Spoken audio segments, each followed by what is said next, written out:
एक बार फिर से आप सभी का स्वागत है। हम अध्ययन कर रहे हैं पतरस की पहली पत्री का और अब समय है कि हम उसके चौथे अध्याय 12वें वचन से आगे का अध्ययन करें। यहां 12वें और 13वें वचन में पतरस लिखते हैं, हे प्रियो, जो दुख रूपी अग्नि तुम्हारे परखने के लिए तुम में भड़की है, इससे ये समझकर अचंभा ना करो कि कोई अनोखी बात तुम पर बीत रही है, पर जैसे जैसे मसीह के दुखों में सहभागी होते हो, आनंद करो, जिससे उसकी महिमा के प्रकट होते समय तुम भी आनंदित और मगन हो। यहां पर पतरस कह रहे हैं कि जो दुख रूपी परीक्षा हमारे परखने के लिए हमारे जीवन में भड़की है, हम इसको अचंभा ना करें कि ये कोई अनोखी बात है। मेरे प्यारे भाई बहनों, जैसा कि हम जानते हैं कि जब हम मसीह में अपने जीवन को जीते हैं तो हम सकरे मार्ग को अपनाते हैं, हम सकरे मार्ग पे चलते हैं। और जैसा कि मैंने आपको उदाहरण दिया, जब हम दुनियावी जीवन जीते हैं तो हमारा जीवन दुनिया से थोड़ा अलग हो जाता है, थोड़ा क्या बहुत अलग हो जाता है, और लोग हमसे कटते हैं या फिर हमें लोग बुरा कहते हैं। जैसा कि एक उदाहरण मैं आपको और देना चाहूंगा। मान लीजिए कि दो पार्टनर हैं, बिजनेस कर रहे हैं, और दो पार्टनर में एक विश्वासी है और एक कहें वचन को ना मानने वाला है, और वो उससे कहता है कि भाई हम अपने बिजनेस में इतना प्रॉफिट रखेंगे, और विश्वासी कहता है कि नहीं भाई, हमें इतना प्रॉफिट नहीं करना है, हमें ईमानदारी के साथ काम करना है, हम अपने प्रोडक्ट पर केवल 10% का या 5% का ही हम प्रॉफिट लेंगे। लेकिन वो कहता है नहीं, हमें इसमें 20% का, 50% का, या हम डबल करके प्रॉफिट कमाएं। तो वहां विश्वासी कहेगा नहीं भाई, ये तो धोखा हो जाएगा। वो वहां कहेगा नहीं, ये तो बिजनेस है, बिजनेस में काहे का धोखा, पूरी दुनिया करती है। तो वहां पे डिफरेंसेस आ जाएंगे, वहां पर डिफरेंसेस आ जाएंगे, क्योंकि मसीह विश्वासी सक्रिय मार्गों को लिया हुआ है। तो इन्हीं दुखों के कारण, हम इसके परखने के कारण वो ताया हुआ, तपा हुआ सोना बनते हैं। मेरे प्यारे भाई बहनों, हम वो तपा हुआ सोना बनते हैं जो कि अनंत जीवन के अधिकारी होते हैं। तो यहां पतरस कह रहे हैं कि इस बात से कोई अचंभा मत करो, ये कोई अनोखी बात नहीं है। जब तुमने मसीह को ग्रहण किया है, और प्रभु ने भी इस बात को कहा कि जो कोई मेरे पीछे आना चाहता है वो अपने आप का इनकार करे, अपना क्रूस उठाए, और जिस रास्ते पर मैं चल रहा हूं उस रास्ते पर वो पीछे चले। प्रभु यीशु मसीह जिस रास्ते पर चले, प्रभु यीशु मसीह ने जो किया वो अनंत जीवन तक गया है। और जैसा कि प्रभु यीशु मसीह कहते हैं कि मैं जाता हूं और मेरे पिता के यहां बहुत सारे रहने के स्थान हैं, मैं जाता हूं, उन्हें मैं तैयार करता हूं, और मैं आऊंगा, फिर मैं तुम्हें अपने साथ ले जाऊंगा। तो जो प्रभु के पीछे चलने वाले हैं वो अनंत जीवन तक जाएंगे। जैसे कि हम चरवाहे और भेड़ों का उदाहरण ले लें।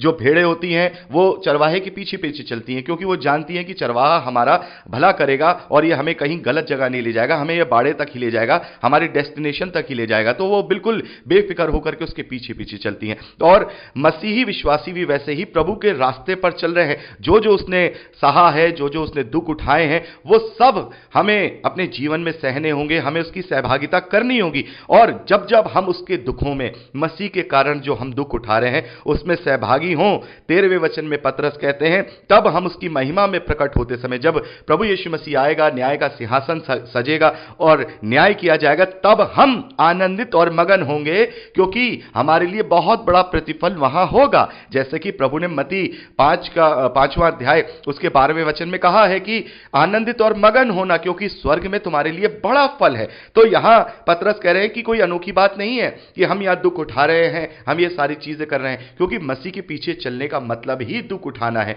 अपने आप का इनकार करना है, अपना क्रूस उठाना ही मसीह का सच्चा चेला बनना होता है। क्योंकि हमारे लिए वो प्रतिफल रखा हुआ है, जिसमें हम इस धरती में भी आशा के साथ, विश्वास के साथ आनंदित और मगन होंगे, और उस वक्त भी जब प्रभु यीशु मसीह महिमा में आएगा, तब भी हम इस कारण से आनंदित और मगन होंगे। 14वें वचन में आगे लिखते हैं, फिर यदि मसीह के नाम के लिए तुम्हारी निंदा की जाती है तो तुम धन्य हो, क्योंकि महिमा का आत्मा, जो परमेश्वर का आत्मा है, तुम पर छाया करता है। मेरे प्यारे भाई बहनों, जैसा कि प्रभु ने कहा, धन्य हैं वे जो मेरे नाम के कारण, मेरे कारण सताए जाते हैं, उनका उत्पीड़न किया जाता है, लोग उन्हें झूठे मुकदमों में फंसाए जाते हैं। धन्य हैं वे। मेरे प्यारे भाई बहनों, जब हमने प्रेरितों के कार्य का अध्ययन किया था, वहां पर हमने देखा था जो चेले थे, जब उनको उत्पादित किया गया, उन्हें मारा पीटा गया, तब चेलों ने क्या कहा? तब उन्होंने कहा कि हम धन्य हैं जो हम इस योग्य तो ठहरे कि हमने उसके लिए दुखों को सहा। तो मेरे प्यारे भाई बहनों, हमें वैसा कैरेक्टर अपने अंदर लेकर के आना होगा। जब हम मसीह के लिए दुख उठाएं तो हम आनंदित हों, हम खुश हों कि हम इस योग्य हैं कि हम मसीह के लिए दुख को उठा रहे हैं, हम मसीह के लिए तकलीफ को उठा रहे हैं, हम आनंदित हों, मगन हों, क्योंकि हमें पता है इन दुखों के बदले में वो प्रतिफल बहुत बड़ा हमारे लिए रखा है। तो धन्य है वे जो इन दुखों में स्थिर रहते हैं, धन्य है वो जो अपने आप को धीरजवंत बनाते हैं, धन्य है वो जो मसीह के कारण सताए जाते हैं, धन्य है वो जो मसीह के कारण अन्याय को भी सह लेते हैं, क्योंकि उससे जो भलाई है वो ही उत्पन्न होगी, क्योंकि प्रभु यीशु मसीह ने भी भलाई के कारण ही दुखों को उठाया है, और अपनी भलाई नहीं बल्कि दूसरों की भलाई। वैसे ही हमें भी दूसरों की भलाई के लिए ही दुख उठाना है। आगे 15वें वचन में पतरस लिखते हैं, तुम में से कोई व्यक्ति हत्यारा या चोर या कुकर्मी होने या पराये काम में हाथ डालने के कारण दुखी ना होने पाए। मेरे प्यारे भाई बहनों, यहां पर पतरस कह रहे हैं कि तुम में से कोई मसीह विश्वासी कोई हत्यारा या चोरी कुकर्मी या पराये काम में हाथ डालने के कारण दुखी ना होने पाए। इन चीजों के लिए तुम्हें दुखी नहीं होना है, क्योंकि यहां पर जब तुम इस धरती पर यह कार्य करोगे तो शारीरिक रूप से भी जो उस देश का कानून होगा, जो हाकिम होगा, वो सजा देगा, तुम्हें दुख मिलेगा, पर इसके बदले में जो तुम्हें वहां अनंत पीड़ा मिलेगी वो अलग है। लेकिन 16वें वचन में पतरस कहते हैं, पर यदि मसीही होने के कारण दुख पाए तो लज्जित ना हो, पर इस बात के लिए परमेश्वर की महिमा करे। मेरे प्यारे भाई बहनों, हम अगर यहां पर जो एक इशारा है हाकिमों के द्वारा सताए जाने का भी इशारा है, यानी कि हाकिम यानी कोई देश है, देश का कोई कानून है, यदि वो हमारी चोरी के लिए, हमारे कानून के उल्लंघन के लिए हमें सजा दे रहा है, तो यहां पर पतरस कह रहे हैं कि उसके लिए तुम दुखी मत होना, उसके लिए कोई सजा मत पाना। लेकिन यदि कानून या देश या कोई ऐसी जगह जो जहां पर तुम्हें उत्पीड़न किया जा रहा है केवल मसीही होने के लिए, जैसा कि हम देखते हैं कि पौलुस को भी जो है बंदी गृह में डाला गया, पतरस को भी बंदी गृह में डाला गया, बहुत सारे जो प्रेरित हैं, बहुत सारे जो चेले हैं, उनको वध कर दिया गया। पतरस के विषय में अभी हम देखते हैं कि पतरस को भी क्रूसीफाई कर दिया गया और उन्हें उल्टा क्रूस पर जो है लटका करके मार दिया गया, और ये इच्छा उन्हीं की थी कि वो नहीं चाहते थे कि वो प्रभु के समान क्रूस पर चढ़ाया जाए। तो उनकी यही इच्छा थी कि मुझे तुम क्रूस पर चढ़ाना तो चाहते हो तो कोई बात नहीं, लेकिन मैं इस योग्य नहीं कि मैं प्रभु के समान मृत्यु को लूं, तुम मुझे उल्टा क्रूस कर दो मेरा। तो ये था उनका मरते समय भी प्रभु के लिए। देखिए कितनी महिमा वहां पर है, उनके लिए कितना सम्मान है कि वो प्रभु से कितना प्रेम करने वाले या उसके पीछे चलने वाले हैं। तो यहां पर पतरस इसी बात का एक इशारा दे रहे हैं, यदि किसी हाकिम के द्वारा, किसी देश के कानून के द्वारा इस वजह से हमें दुख उठाना पड़ रहा है कि हम मसीह हैं, तो इस बात के लिए लज्जित नहीं होना है, इस बात के लिए परेशान नहीं होना है। जैसा कि हम देखते हैं बहुत सारे लोग सोचते हैं कि हम प्रोटेस्ट करेंगे, हम ये करेंगे, वो करेंगे। अरे ये सारी चीजें तो होनी ही है, आगे चल के मसीहों का तो सताव ही सताव है, आगे वैसा सताव है जो पहली सदी की कलीसियाओं का सताव हुआ करता था। मेरे प्यारे भाई बहनों, हम इससे रोक नहीं सकते हैं, किसी भी हालत में आगे आने वाली उस भयानक स्थिति को हम रोक नहीं सकते हैं, लेकिन धन्य है वो जो मसीह के लिए वध भी कराए जाएंगे। प्रकाशित वाक्य में हम देखते हैं कि उन्होंने अपने अपने वस्त्रों को मेमने के लहू से जो है शुद्ध कर लिया है, उन्हें सफेद श्वेत वस्त्र दिए जाएंगे। मेरे प्यारे भाई बहनों, तो सबका प्रतिफल वहां पर है। तो जो भी होगा, चाहे सताव होगा, आगे आने वाले दिनों में क्या होगा परमेश्वर बेहतर जानते, लेकिन हम यहां पर उसके लिए तैयार रहें, दुख उठाने के लिए तैयार रहें और उसमें लज्जित ना हो, पर इस बात के लिए परमेश्वर की महिमा करें, परमेश्वर की महिमा करें कि हां मैं इस योग्य हूं कि मैंने मसीह के लिए दुख उठाया, मैं धन्य हूं कि मैंने मसीह के लिए दुख उठाया, मैं धन्य हूं कि मसीह के कारण लोग मुझसे ईर्ष्या करते हैं, मैं धन्य हूं कि मसीह के कारण लोग मुझसे जो बुरी बुरी बातें करते हैं, मुझे झूठे मुकदमों में फंसाते हैं, मैं धन्य हूं। इसके लिए उसकी महिमा करनी है, इस बात के लिए हमें लज्जित नहीं होना है। 17वें वचन में पतरस लिखते हैं, क्योंकि वह समय आ पहुंचा है कि पहले परमेश्वर के लोगों का न्याय किया जाए, और जब कि न्याय का आरंभ हमसे ही होगा तो क्या अंत होगा जो परमेश्वर के सुसमाचार को नहीं मानते। मेरे प्यारे भाई बहनों, यहां पे लिखा है तो उनका क्या अंत होगा जो परमेश्वर के सुसमाचार को नहीं मानते। इस वचन से हमें यह पता चलता है मेरे प्यारे भाई बहनों, जब न्याय किया जाएगा तो न्याय की प्रक्रिया मसीही विश्वासियों से शुरू की जाएगी। सबसे पहले उनकी खबर ली जाएगी कि भाई तुमने कैसे कैसे अपने जीवन को जिया, उनका लेखा जोखा दिया जाएगा। तो यहां पर पतरस कह रहे हैं कि जब शुरुआत मसीही विश्वासियों होगी, जो अनुग्रह में है, जो दया के साथ उनका न्याय किया जाएगा, अनुग्रह के साथ उनका न्याय किया जाएगा, तो यहां पर पतरस कह रहे हैं तो सोचो उनका क्या अंत होगा जो परमेश्वर के सुसमाचार को नहीं मानते हैं या उनका इनकार करते हैं। 18वें वचन में पतरस कहते हैं, यदि धर्मी व्यक्ति ही कठिनाई से उद्धार पाएगा तो भक्तहीन और पापी का क्या ठिकाना।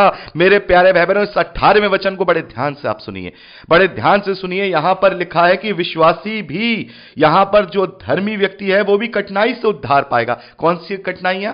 वो कठिनाई नहीं कि हमने विश्वास कर लिया तो हमें बहुत जो है कठिनाई के साथ उद्धार मिलेगा, हमें बहुत सारे आडंबर करने हैं, बहुत सारे काम करने हैं, धार्मिक काम करने नहीं। कठिनाई यानी इस धरती की दुखों को, इस धरती की तकलीफों को सह करके मसीह में धन्य होकर के हमें वो उद्धार मिलेगा। हमें अपने जीवन रूपी यात्रा को बड़ी कठिनाई से जीना होगा, क्योंकि एक ईमानदार व्यक्ति का इस धरती पर जीना बहुत कठिनाई से भरा होता है।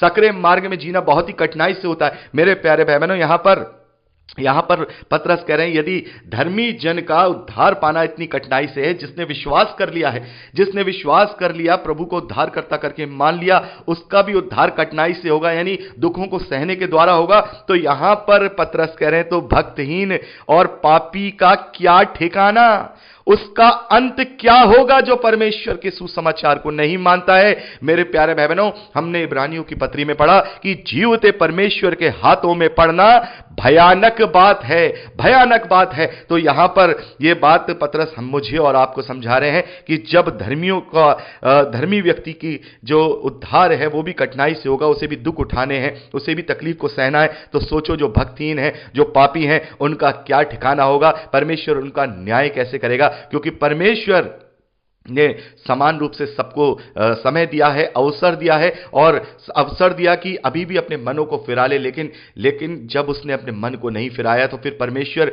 प्रेम से नहीं क्रोध से उसका न्याय करेगा। मेरे प्यारे भाई बहनों, जितना परमेश्वर ने प्रेम मनुष्य जाति से किया है, उतना ही वो अपना क्रोध न्याय के दिन दिखाएगा, अपना प्रकोप अंतिम दिनों में दिखाएगा। इसीलिए हमें सचेत होकर के अपने जीवन को जीना है। जो उद्धार हमें मिला है उसे पकड़े रहना है, सेंत मेत में मिला है, दूसरों तक सेत मेत में देना है। जैसे मसीह ने दुख उठाया, वैसे ही हमें भी दुख उठाना होगा।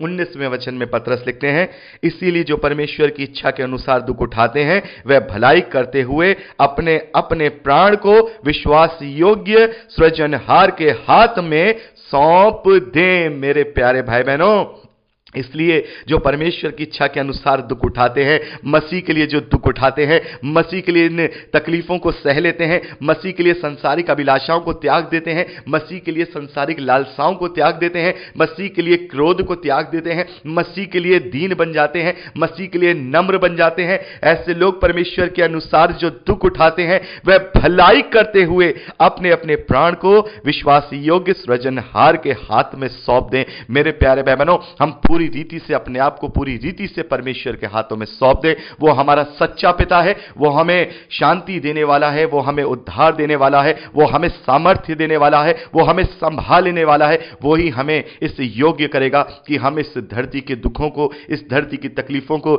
इस धरती की परेशानियों को सहने योग्य होंगे। जरूरत तो केवल इतनी है कि अपने आप को मसीह में जड़ पकड़ते हुए बढ़ाते रहने की। तो मेरे प्यारे भाई बहनों, यहां पर हमने चौथा अध्याय कंप्लीट कर लिया है और इसमें केवल 5वां अध्याय ही बचा है, जो कि अंतिम अध्याय है, और इसको अब हम परसों रिकॉर्ड करेंगे। और परसों हम 5वें अध्याय के साथ साथ पतरस की दूसरी पत्रिका भी अध्ययन शुरू करेंगे, यानी कि एक रिकॉर्डिंग में या 2 रिकॉर्डिंग में जितने में भी ये 5वां अध्याय हमारा कंप्लीट होगा, उसके बाद हम फिर पतरस की दूसरी पत्री भी परसों ही हम शुरू करेंगे। हम केवल 2 या 3 आपको रिकॉर्डिंग नहीं देंगे, बल्कि हम हो सकता है 4 दे दें या हो सकता है 5 दे दें, यानी कि ये 5वां अध्याय कंप्लीट करेंगे परसों, और पतरस की दूसरी पत्रिका भी हम अध्ययन परसों शुरू कर देंगे। तो प्रार्थनाओं में याद रखिएगा। प्रभु आप सबको बहुत आयत की आशीष दे, अपने वचन में बढ़ाए। Praise the Lord. जय मसीह की।